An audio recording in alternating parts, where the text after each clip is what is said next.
오늘의 사연 시작합니다. 채널에서 기막힌 사연을 볼 때면 진짜 이런 막장 집구석이 있을까? 소설이 아닌가? 21세기 시대에 저런 일이 존재할 수 있을까? 라고 생각했어요. 하지만 가만히 생각해보면 그런 기막힌 일은 정말 제 주위에서도 흔히 일어나는 일이더라고요. 제 친구들만 보더라도 남편과 헤어진 애들도 여럿이에요. 하나같이 사연들을 들어보면 기가 막힐 이야기들이죠. 그 중에서 제 가장 소중한 사람이 겪었던 일을 써보겠습니다. 저는 저희 집에도 이런 기가 막힌 일이 생길 줄은 꿈에도 상상 못했습니다. 바로 저희 아가씨 이야기입니다. 저희 아가씨 26살의 나이로 C매부와 1년여의 교제 끝에 재작년 가을에 결혼하게 되었는데요. 작년 구정이 첫 명절이었어요. 바로 그때 생긴 일이죠. 저희 아가씨는 위로 오빠가 둘인 막내딸이에요. 엄청나게 늦둥이에요. 큰오빠인 저희 신랑과는 18살, 그리고 서방님과는 15살 차이가 나네요. 시어머님은 연세가 많으신데도 불구하고 예기치 않게 찾아온 아주 소중한 아이였어요. 그래서 시어머님은 주위의 반대에도 불구하고 저희 아가씨를 낳은 거죠.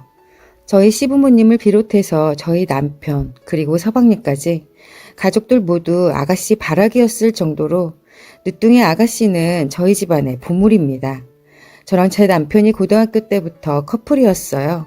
그래서 전 고등학교 때부터 남편 집 놀러 다니면서 저희 아가씨랑 놀아주고 했었어요.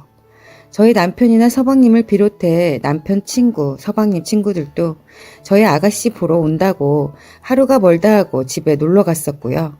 아가씨는 어릴 때부터 낯도 안 가리고 방실방실 웃으며 천사 같았어요. 어릴 때 저희 아가씨 생각하면 웃음이 나요. 진짜 예뻤거든요. 시어머니는 그런 예쁜 아가씨를 눈에 넣어도 안 아프시다고 애지중지 하셨죠. 그런데 그런 시어머니에게 간암이 발견되었어요. 아가씨가 5살 되던 해였어요. 너무 늦어 손을 쓸 방법이 없다고 가족들과 함께 시간을 보내라고 병원에서 말하더군요. 어머님은 마지막 소원으로 저희 남편과 저 결혼하는 거 보고 싶다 하셨어요. 그래서 어머님 돌아가시기 전에 부랴부랴 서둘러 씩 올렸네요. 그리고 얼마 뒤 어머님은 편안히 주무시다 하늘나라로 가셨어요.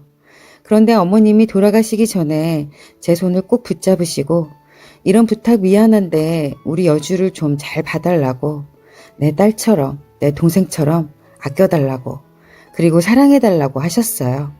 그러시면서 저에게 어머님이 가지고 계시던 통장과 어머님 자신이 시할머니께 시집 올 때 받으신 반지를 주셨어요.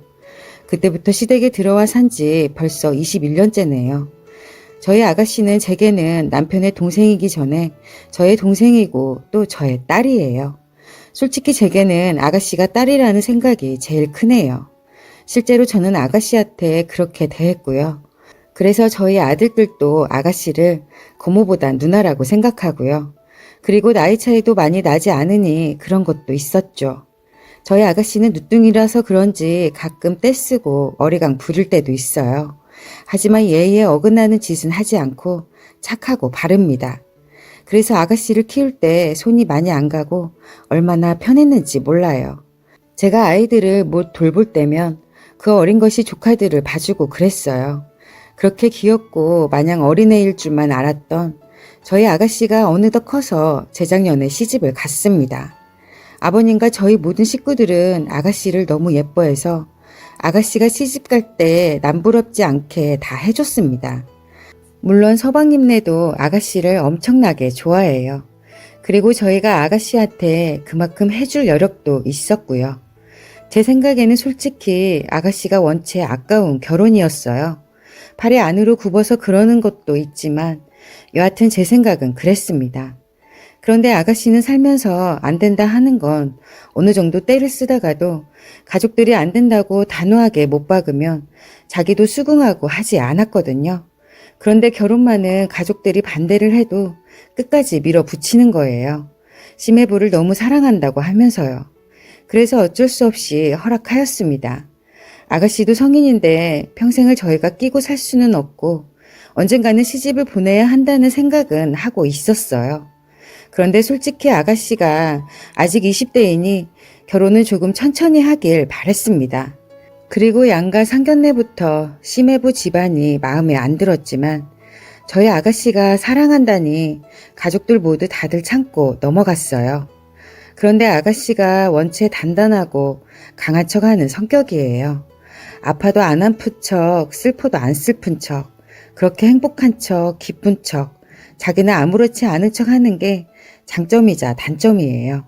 결혼하고 별일 없느냐고 물어보면 아가씨는 괜찮다고 다들 잘 해준다고 했어요.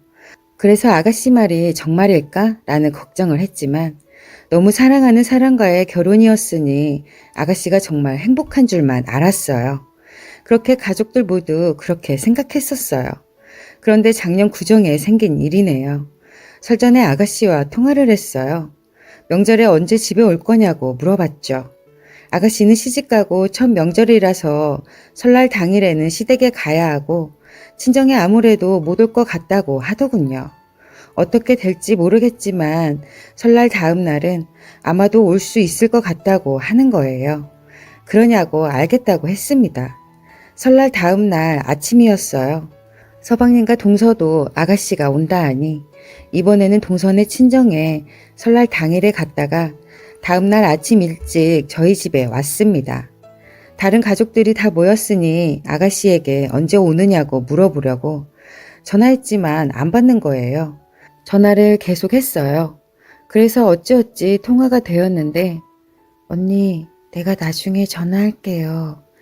이렇게 아주 작은 목소리로 이야기하고 끊은 뒤로 또 연락이 안 되더라고요. 그래서 걱정스러운 마음에 계속 전화를 하였지만 아가씨는 안 받더라고요. 그래서 무슨 일 있느냐고 걱정이 되니 꼭 전화하라고 문자를 남겨놓게 되었어요. 오후 4시가 다 되어서야 아가씨한테 전화가 왔더라고요. 전화를 받으니 아가씨가 다짜고짜 엉엉 우는데 제 가슴이 철렁하더군요. 제가 아가씨에게 왜 우느냐고 하는 말을 옆에 있던 가족들이 들었어요. 그러더니 다들 아가씨의 걱정에 도대체 무슨 일이냐고 한마디씩 하더군요. 정확한 상황이 무엇인지를 아는 게 우선이었기에 일단은 가족들을 조용히 시켰어요. 울지 말라고 아가씨를 한참 동안 달랜 뒤에 왜 그러냐고 물었어요. 아가씨가 한 이야기는 정말 기가 막혔어요. 시댁에서 시집 오고 첫 명절인데 들러야 할 댁도 많고 해서 이번 명절은 친정에 가지 말라고 했다더군요. 저희 아가씨가 이빠른 소리를 잘하는 스타일인데요. 연휴가 하루 이틀이 아닌데 하루 정도는 친정에 갈 수 있지 않나? 라고 생각했대요. 그렇게 이야기를 꺼내려고 하니 이래서 엄마 없이 자란 가정은 이러더랍니다. 그래서 자기를 이 정도로 키워준 저와 제 남편, 시아버님, 심지어 돌아가신 시어머니까지 욕보이는 것 같아서 꾹꾹 참고 또 참았다 더군요. 그리고 시댁 어른들께 대들고 조목조목 따진다고 해도 옛날 사람들이고 말도 안 통할 것 같다더군요. 그래서 그냥 집에 가서 자기 남편 잡자고 마음 먹었답니다. 명절 전날도 아닌 전전날 퇴근하자마자 시댁 가서 음식 장만해 상 차리고 뒤처리까지 다 했대요. 또 제대로 쉬지도 못하고 시댁들 친척들 댁에 찾아뵙느라 여기저기 따라다녔다더군요. 그리고 시댁에서 밥을 한 끼도 마음 편하게 제대로 못 먹었다는 거예요. 화가 나고 서러웠지만 참으면서 명절 다음 날까지 정십상을 바쳤는데 시댁에서 기가 막힌 대접을 받은 거죠. 점심을 먹자마자 심해부는 전화를 받고는 언제 온다는 말이 없이 갑작스럽게 나가버렸대요. 그리고 시댁 식구들은 자기들끼리 쇼핑과 영화를 보러 나갔다는 거예요. 나가면서 저희 아가씨 보고 자기들 돌아올 때까지 집안 대청소를 해놓고 저녁 식사까지 차려놓으라고 했다더군요. 이게 세상에 무슨 말입니까? 이게 정말 말이나 되는 소리입니까? 무슨 며느리가 종입니까? 그런데 착한 아가씨는 하라는 대로 하려고 했다는 거예요.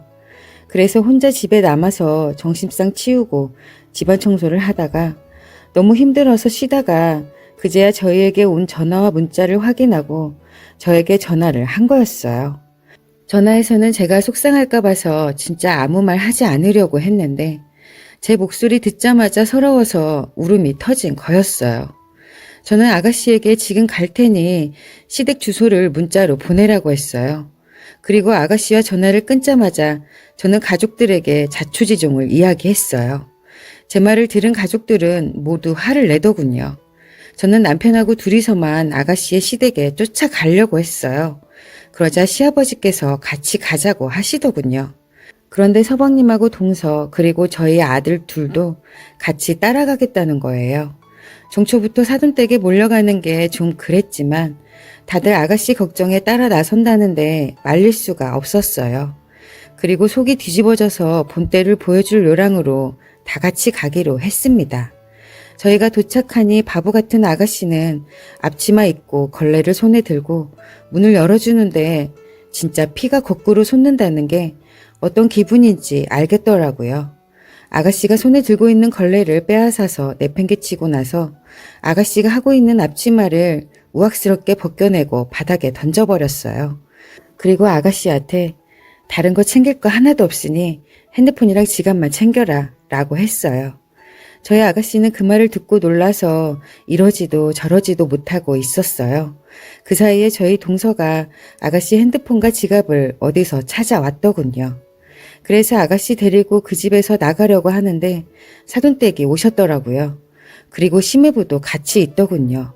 따로 나갔다고 들었는데 이것들이 작정하고 아가씨에게 그랬구나 싶었어요. 그렇게 딱 마주치자 사돈들이 철문피를 깐 것인지 아무렇지 않게 인사를 하더라고요. 다 같이 무슨 일이시냐며 정말 아무런 일도 없다는 표정으로요. 그 순간 시아버지는 뒷목 잡고 쓰러질 뻔했어요.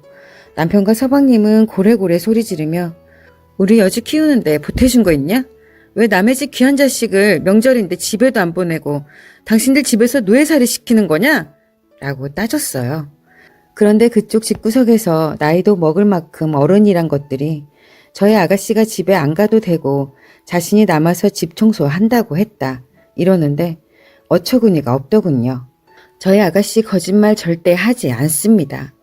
거짓말 하는 건 자신을 속이는 일이고 비겁한 짓이라 그런 건 절대 하지 않는다는 사람이에요.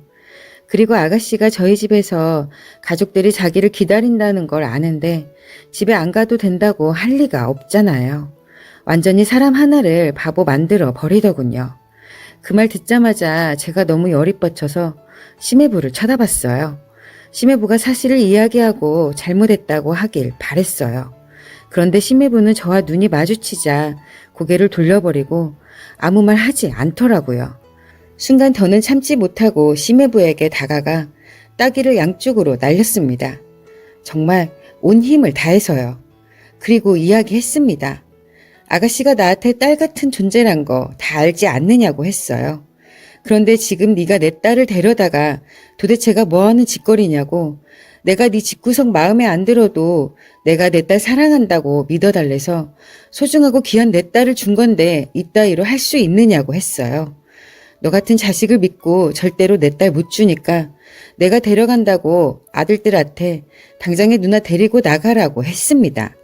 저희 아들들이 아가씨를 데리고 나가면서 아들들도 심해부 죽일 듯이 쳐다보더라고요. 상황이 그쯤 되니 심해부가 그 자리에서 잘못했다고 무릎 꿇었어요. 그 모습을 보고 사돈댁은 심해부 일으킨다고 난리가 났어요. 그렇게 온갖 고성 왔다 갔다 하게 되었죠. 심해부는 저희 가족한테 잘못했다고 울면서 비는데 내가 이딴 집구석이랑 영 끊지 않는 이상 우리 여주랑 절대 합칠 생각 말라고 대놓고 말했습니다. 그리고 할 말 있으면 그쪽들도 너도 여주한테 전화해서 말할 생각 하지 말고 직접 저희 부부에게 전화하라고 하고 나왔죠. 그리고 그 집에서 나오자마자 아가씨 전화기부터 뺏었어요. 그리고 집에 도착하니 심해부가 따라왔더군요. 아가씨를 방에 들어가 있으라고 한 후 심해부에게 앞으로 어떻게 할 거냐고 했어요. 앞으로 이런 일 절대로 없게 하겠다고 하며 그냥 잘못했다고 용서하라고만 하는 거예요. 저나 저희 집 식구들은 아가씨 시댁 쪽이랑 심해부가 연을 안 끊으면 다신 합칠 생각 말라고 했습니다. 그랬더니 심해부는 그럴 순 없다고 하더군요. 결국 아가씨는 이혼을 하게 되었어요. 아가씨는 이혼 후에 한동안 힘들어했어요. 가족들 모두에게 걱정을 끼쳤다며 모두에게 미안하다고 자기가 죄인이라고 자책을 하는 거예요. 저는 그런 생각을 왜 하느냐고 가족끼리는 그러는 거 아니라고 달랬어요. 그리고 저나 가족들 모두 아가씨가 빨리 기운을 차리게 더 신경을 썼고요. 아가씨는 금방 예전의 밝은 모습을 되찾았어요. 참 다행이었어요. 이번 일로 아가씨가 남자를 못 믿고 다시는 다른 사람 못 만날까봐 걱정이에요. 하지만 저는 아가씨를 믿어요. 이번 일도 잘 이겨내서 더 성숙한 사람이 될 거라는 걸요. 그리고 그렇게 되도록 제가 옆에서 잘 돌볼 겁니다. 긴 이야기 들어주셔서 감사합니다.